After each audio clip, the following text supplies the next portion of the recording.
Shalom sahabat RPKM yang diberkati oleh Tuhan, puji nama Tuhan. Saya sangat senang kembali menyapa Bapak Ibu saudara kasih Tuhan dimanapun saudara berada. Di hari Minggu, di hari kemenangan ini, mari mempersiapkan diri kita untuk mengikuti ibadah di gereja masing-masing. Saya percaya setiap kita umat Tuhan, ibadah itu adalah kebutuhan kita saudara kasih Tuhan. Itulah sebabnya di pagi hari yang indah ini topik renungan dalam RPKM atau di program RPKM Renungan Pengajar Katolik Misteri yaitu ibadah bukan sekedar rutinitas. Ibadah bukan sekedar rutinitas. Setiap agama pasti melakukan ibadah. Beribadah berarti bertemu dengan Tuhan, memuji Tuhan yang Maha Kuasa. Apa bedanya ibadah kita dengan agama lain sama Tuhan? Apa bedanya ibadah orang Kristen dengan ibadah agama lain? Tentu ada perbedaan. Kalau kita beribadah adalah yang disebut dengan Tuhan yang Maha Kuasa, itu adalah Yesus Kristus, inilah Tuhan kita. Kita menyembah Tuhan Yesus, kita menyembah Bapa, kita menyembah Roh Kudus. Kita beribadah dipimpin, dikuasai oleh Roh Kudus. Nah, saudara kasih Tuhan, ibadah yang rutinitas itu yang dimaksudkan apa, saudara kasih Tuhan? Ibadah yang rutinitas itu datang beribadah hanya sekedar memuji Tuhan dengan mulut, gerakan tangan, gerakan kaki, gerakan kepala, nyanyian, tapi tidak dilakukan dengan hatinya, tidak dilakukan dengan ketulusan, kejujuran hatinya. Maka ibadah itu sebenarnya sesungguhnya adalah hati itu terutama, yaitu dari dalam hati kita, yaitu hati yang disertai dengan ketulusan, hati yang disertai dengan hati yang bersih dan jujur. Itu yang harus kita lakukan pada saat kita beribadah. Jadi ibadah itu berhubungan dengan bagian dalam hidup manusia, yaitu hati kita. Bagian inilah yang terpenting saudara kasih Tuhan, bukan gerakan ekspresi di yang lain, sekalipun itu tidak salah. Bukan, jadi bukan sekedar karena gerakan luar, sikap posisi tubuh, gerakan tangan, kaki, kepala, bukan. Bukan karena memberikan persembahan sesajen, bukan. Kita suci mencatat dan teguran yang sangat keras dari Tuhan terhadap ibadah yang dilakukan hanya sebagai ritualisasi atau ritual. Firman Tuhan berkata dalam kitab Amos 5 ayat 21 dan 23 berkata demikian. Aku membenci, aku menghinakan perayaanmu dan aku tidak senang kepada perkumpulan rayamu. Jauhkanlah daripadaku keramaian nyanyian-nyanyian, lagu gambusmu tidak mau aku dengar. Di sini tampak jelas bahwa ibadah yang hanya bentuk ritual ditolak oleh Tuhan Yesus. Mengapa bentuk ritual melalui nyanyian, musik, dan kurban-kurban atau sesajen yang mereka persembahkan tidak diterima oleh Tuhan? Bukan karena nyanyiannya, bukan karena keramaiannya, saudara Tuhan. Sebab kehidupan umat Tuhan pada saat itu termasuk para pemimpin mereka waktu itu masih diisi dengan apa? Diisi dengan berbagai perbuatan jahat dan ketidakadilan. Nanti silakan dibaca dalam Amos 5 ayat 14-15. Yesus menegur perbuatan jahat ini. Tuhan menegur perbuatan jahat itu bersumber dari hati manusia, dikatakan dalam Matius 15-19. Dari hati juga timbul segala pikiran jahat, pembunuhan, perzinahan, percabulan, pencurian, sumpah palsu, dan hujat. Bapak Ibu dikasih Tuhan, ibadah yang berisikan berbagai bentuk ritual merupakan hal yang sia-sia apabila tidak disertai dengan hati yang tulus, bersih, dan jujur. Itulah sebabnya Nabi Yoel berkata dalam Yoel 2:13, koyakkanlah hatimu dan janganlah pakaianmu. Pakaian di sini menyiratkan bentuk luar, sedangkan hati adalah bagian dari dalam hidup manusia. Berarti ibadah ini ditentukan oleh keadaan hati manusia. Berarti beribadah itu berhubungan dengan hati, yaitu introspeksi dan koreksi hati, termasuk pikiran dari hal-hal yang tidak berkenan kepada Tuhan. menanggalkan hal-hal yang najis, yang kotor, jahat, perilaku yang tidak baik, ada kebencian, ada kepahitan.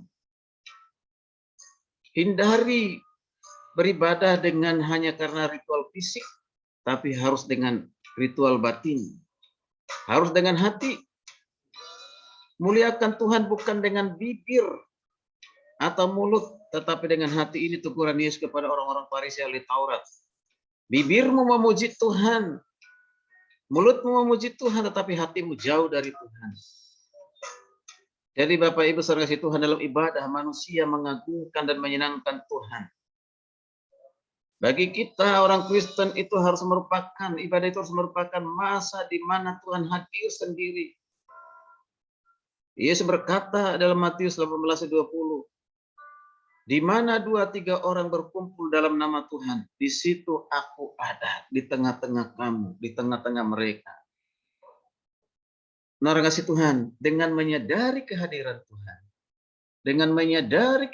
Tuhan, maka kita tentunya akan melakukan ibadah itu dengan rasa takut dan gentar kepada Tuhan. Kita mengagungkan, menyenangkan hati Tuhan. Itu yang terutama yang kita lakukan, bukan untuk menyenangkan keduniawian dan ke fisik kita. Bukan. Sekalipun mungkin mata kita tidak melihatnya, tetapi iman kita melihatnya. Karena Tuhan itu roh, maka kita harus menyembah Dia dalam roh dan kebenaran. Lalu apa yang harus kita lakukan pada saat kita beribadah? Banyak hal yang harus kita lakukan, di antaranya hindari beribadah dalam kondisi yang ngantuk. Karena itu akan mengganggumu konsentrasimu dalam beribadah.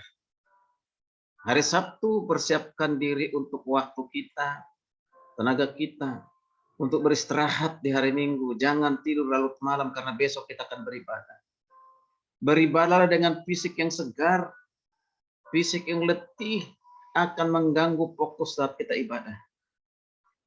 Berpakaianlah dengan sopan dan rapi, jangan sampai merusak pemandangan orang lain, yang menggoda orang lain. Ikuti mode sejauh itu sopan, sejauh itu tidak mengganggu pemandangan orang lain. Jangan sampai karena berpakaian kita merusak orang lain.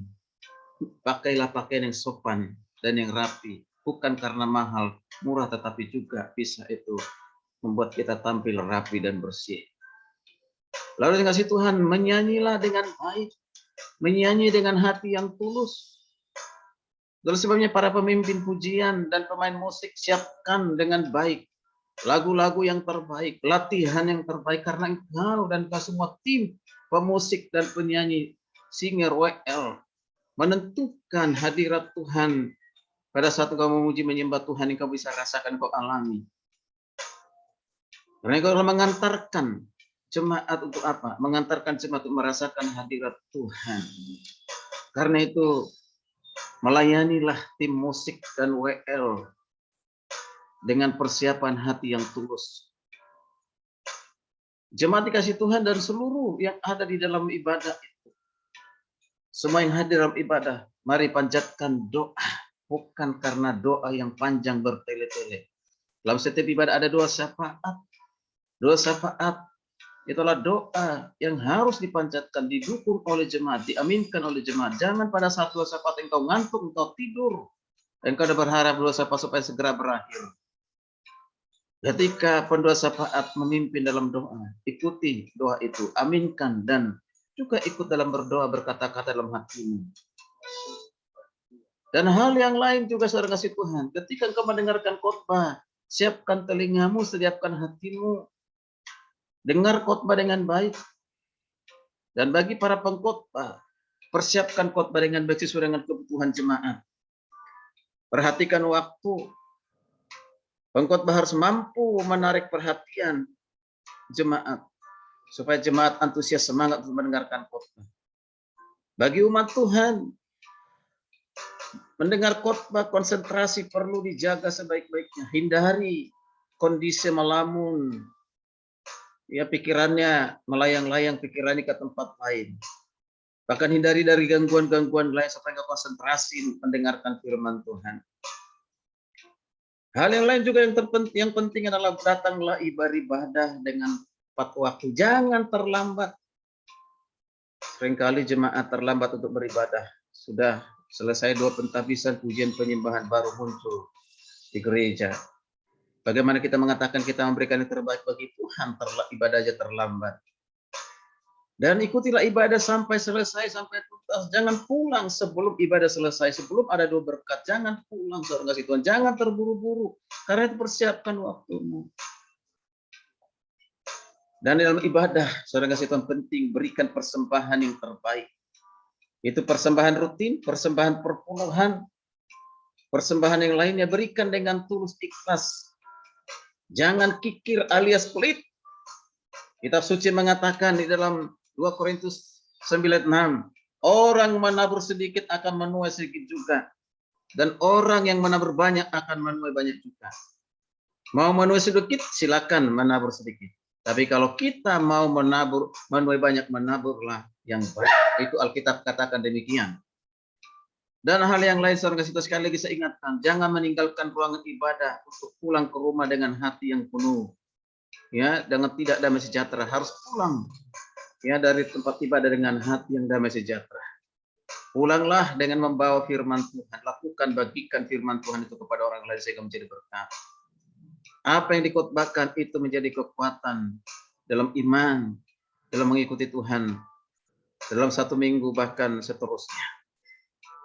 Saudara kasih Tuhan, dalam beribadah, hal yang terakhir saya sampaikan, buanglah segala macam akar pahit. Kalau engkau menyimpan kebencian, kepahitan kepada sesamamu, apalagi sesama satu gereja, dalam ruangan ibadah yang sama, ada orang yang kau benci, ada orang yang tidak kau sukai, lalu engkau beribadah menyimpan rasa sakit hati, percuma beribadah, sia-sia ibadahmu. Jika ada yang seperti itu, silakan dibereskan, curahkan kepada Tuhan dan ampuni sesamamu. Bereskan itu. Kalau tidak ibadah, percuma engkau beribadah, karena hatimu hati dengan penuh kebencian kepada orang lain. Itu Tuhan tidak berkenan. Puji nama Tuhan. Kiranya kita beribadah dengan hati yang tulus, bersih, dan juga jujur. Selamat beribadah.